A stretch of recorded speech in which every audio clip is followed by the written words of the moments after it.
You got stuff in the inside? Well, I was just going to... There's many tributes to Barry Cryer in the papers, and we're going to be talking about ourselves a little later on today. A much-loved comedian, and it's interesting, across lots of generations as well. The comedians of much more recent era paying tribute to him, amongst others. Just a line here. Barry Cryer began his comedy career, they say, filling gaps between artists at a seedy, as they call it, Leeds music hall. His mother, apparently, went to his first gig, and her only comment afterwards was, "Your suit looked nice." That's a classic mum comment or family member thing to say, isn't it? You could do, like, the best thing you ever thought you've done, and they just pick out something like, "I don't like your hair." Yeah, that's it. You know, your tie was a bit... Your tie was squiffy. Slightly off. Could you not be neater? More about Barry Cryer a little later on. Talking about being well-kept. If you were to think of footballers and hairstyles, which I know, you do pay attention to hairstyles, what hairstyle kind of would you think, yeah, that's the one, that was the hairstyle of the footballers? Oh, it would have been the... now, I'm going to be calling out on the players' names now, but I'm thinking mid-late 70s, and it would be the perm.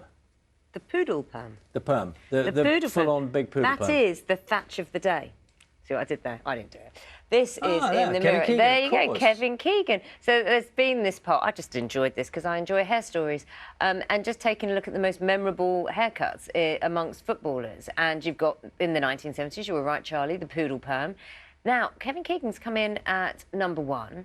But there was also, who was that? The Chris Waddle mullet. Yeah, that was a bit later, wasn't it? And it's a tiny picture. It doesn't do his mullet justice, because that was magnificent. That was extraordinary. I understand you had a mullet once, didn't you? Yeah, it did happen. Yeah. Was it as magnificent? It was along those lines. Was it? Was it as good as Chris Waddle's? It was along those lines. I don't think it was actually. You sure? Shame you can't see that picture close enough, but yeah, that's a terrific look. I'd like to see the picture of your mullet. It gives me some satisfaction that is it the poodle perm?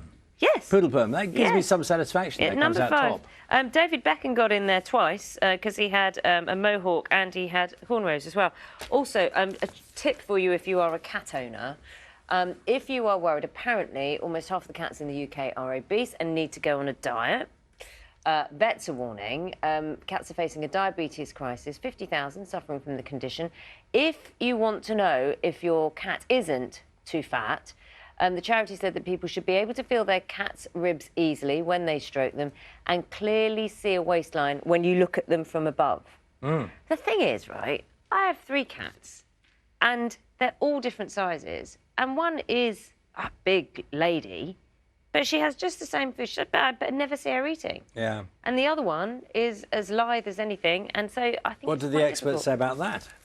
I don't talk to the vet about it. Can I just point out that, do you think this... I don't know who this cat is, but do you think it should have had its sort of face blobbed out so it couldn't be identified? Because, you have to be really careful about feelings and... Do we have the name of the cat? No, it's not... I mean, good that it hasn't... The name is... It's not named.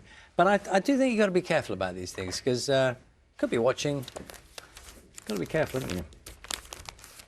6:21 is the time now.